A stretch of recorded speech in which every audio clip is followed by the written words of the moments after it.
History remembers the clamor of Mongol armies, but a far more terrifying story began in the silence after the battles ended. It isn't a story of warfare. It's the chronicle of a system so brutally efficient it did more than just break empires. It scrubbed them from human memory. It was an engine of conquest, a calculated architecture of fear. And the fulcrum of this entire mechanism, the primary target of its state-sanctioned violence, was women. What I'm about to share is profoundly unsettling. It's meant to be because approximately 60 million men walking the earth today possess genetic evidence proving how devastatingly effective this strategy was.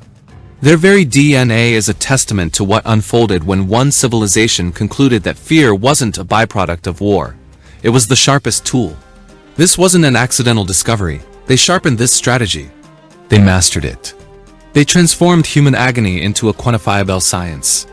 By this video's end, you will grasp how entire civilizations were extinguished in a single generation. And you will see the horrifying purpose women served, not as queens or combatants, but as the designated targets in the most methodical campaign of cultural demolition the world had ever witnessed. This was the Mongol system of annihilation. Once you comprehend its mechanics, your view of history will be irrevocably altered. How did a nomadic group, numbering perhaps only 1 million people, conquer a landmass stretching from Korea to Hungary? The answer wasn't just superior tactics or weaponry. It was terror, but this wasn't random chaos. This was engineered dread. Terror as a form of technology, a weapon more potent than any siege tower. Historical records imply they perfected this system through experimentation, testing which atrocities coerced cities into surrendering the quickest. They were engineers of despair, and their laboratories spanned the known world. In 1219, before invading Khwarezm, Genghis Khan sent envoys with a clear message. Whoever submits shall be spared, but those who resist, they shall be destroyed with their wives, children, and dependents. Pay attention to that phrasing. Wives and children are specified separately. That is deliberate. It's the promise of a fate worse than death. This was not a threat uttered in rage. This was official policy. It was advertised. They needed you to know what awaited you. Fear, they understood, travels faster than any horse. Consider the chilling logic. You command 50,000 warriors before you stand 12 fortified cities. Or you make an example of one city so gruesome, so unforgettable, that the other 11 capitulate without a fight. You strategically spend your brutality, and with it, you purchase the bloodless surrender of an entire region. It's monstrous, diabolical, and brutally effective. They deliberately targeted cities renowned for their art, scholarship, and spiritual importance. Places like Nishapur or Merv, one of the largest cities on the planet. Why these centers? Because their ruin had to be symbolic. It had to crush the will to resist. When Nishapur fell in 1221, the Mongols mandated a precise count of the dead. Every person was slain, and their heads piled into distinct pyramids. One for men, one for women, and one for children. But the killing was just the beginning. For the women selected to live, their ordeal was only starting. The Mongol system for shattering a conquered people's identity was a meticulously designed 5-stage process, engineered to unmake a whole way of life. The first act was a weapon so potent its impact is still detectable in our DNA.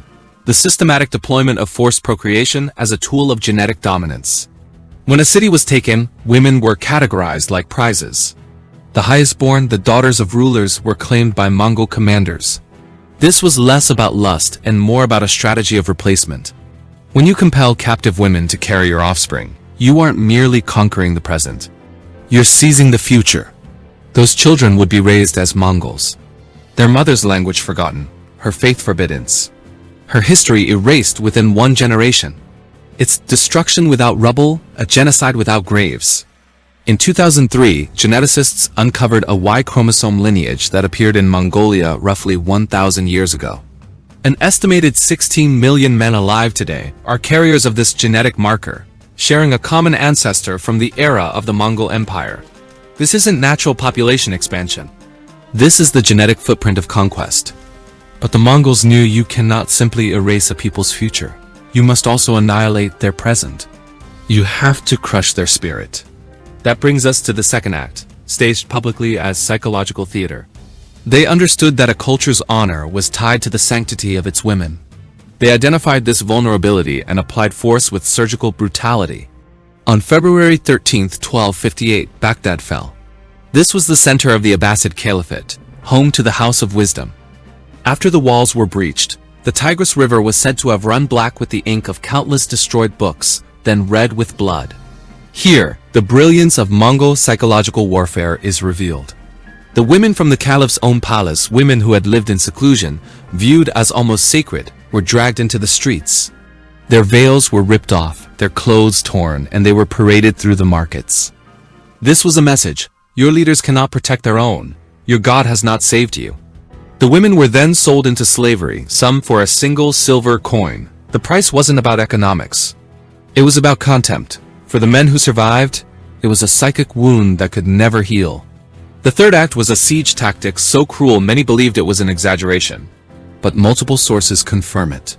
It was called Karash, meaning human cattle. The Mongols would conquer City A and keep captives alive for utility. When besieging City B, these prisoners, women with babies, the elderly children were driven forward at sword point towards the walls, becoming a living shield for the Mongol army. The defenders faced a horrific choice: fire upon your own people or hold your fire and watch the Mongols advance. Either option was devastating to morale. The bodies of the fallen were then used to fill the moats, creating ramps for siege towers. You were not a person. You were a resource. If you survived, your prize was the fourth act, a 1,000-mile trek to be sold in a slave market. The Mongol Empire was powered by a currency more precious than gold: human beings. After every conquest, the sorting began.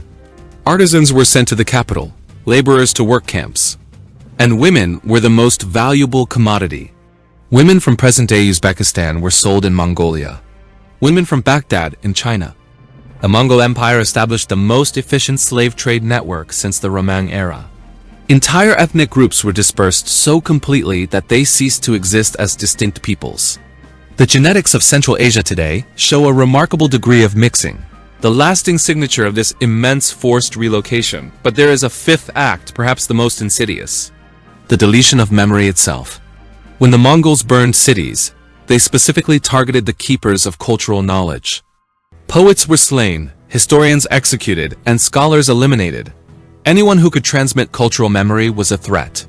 In Baghdad, the House of Wisdom was annihilated. Books were cast into the Tigris. The Mongols understood: you don't just burn the libraries. You kill the people who could rewrite the books. Think about these 5 stages. Women forced to bear the children of their conquerors. Social structures destroyed through public shame. Resistors used as expendable tools. Survivors scattered across a continent, and the keepers of knowledge wiped out. This is genocide executed with chilling precision. This is how you make a civilization vanish. I'm going to list some names you likely won't recognize. That is the point. Merv, possibly the world's largest city in 1221. Today ruins in a desert. Nishapur, a jewel of Persian culture. Today buried under layers of earth. Urgench, capital of the Khwarezmian Empire. The Mongols diverted a river to submerge it. These were major urban centers, hubs of learning, so utterly destroyed that most people have never heard their names. That is successful erasure. Here is the ultimate cruelty. In most traditional societies, women were the primary carriers of cultural memory. They taught the stories and preserved family histories. By systematically targeting women, the Mongols attacked the very mechanism of cultural transmission. Their cruelty was not just an act, but a strategy. A woman forced to bear a Mongol child, enslaved in a distant land, cannot pass on her heritage. The chain is broken. When that happens to thousands, the result is cultural extinction. So how did 1 million Mongols conquer 50 million people? They constructed an architecture of fear so effective, it made submission the only logical path. They mastered a 5-act system designed to dismantle civilizations from the inside out. The evidence? 16 million men carry a Mongol genetic signature. Entire languages are gone. Great cities disappeared. And for most victims, no one is left to remember they ever existed. The Mongol conquests killed an estimated 40 million people. But the death toll isn't the full story. The full story is who they killed and how. The systematic targeting of women as a weapon of cultural annihilation. It was a machine that ran on suffering, and its final product was the erasure of entire peoples. These stories are difficult to hear. They are not meant to be easy. But they must be told because the women who endured these horrors died two deaths. First in body and second when their stories were forgotten. History remembers the Mongols for something far more disquieting. Their legacy isn't just in ruins. It's written into our DNA. 16 million living reminders of what occurs when a civilization weaponizes terror with precision. But here's what most people fail to grasp. The Mongols didn't stumble into power. They engineered it. Step by step, city by city, mind by mind. Long before an arrow flew, their reputation preceded them. People surrendered not because they had seen the Mongol army, but because they had heard the stories. And fear, once it takes root, does the work of 1,000 soldiers. Controlling the minds of your enemies is far more powerful than controlling their walls. So as we conclude, remember this: empires rise and fall. But the warnings remain, they echo. They remind us that the darkest lessons from our past are often the ones we are most tempted to forget. If you believe these lessons must be kept alive, then hit like and subscribe. Your support helps us bring more stories from the shadows of the past. Stories that don't just inform, but illuminate. Because the more we understand the monsters of yesterday, the better we can prepare for those who may appear tomorrow.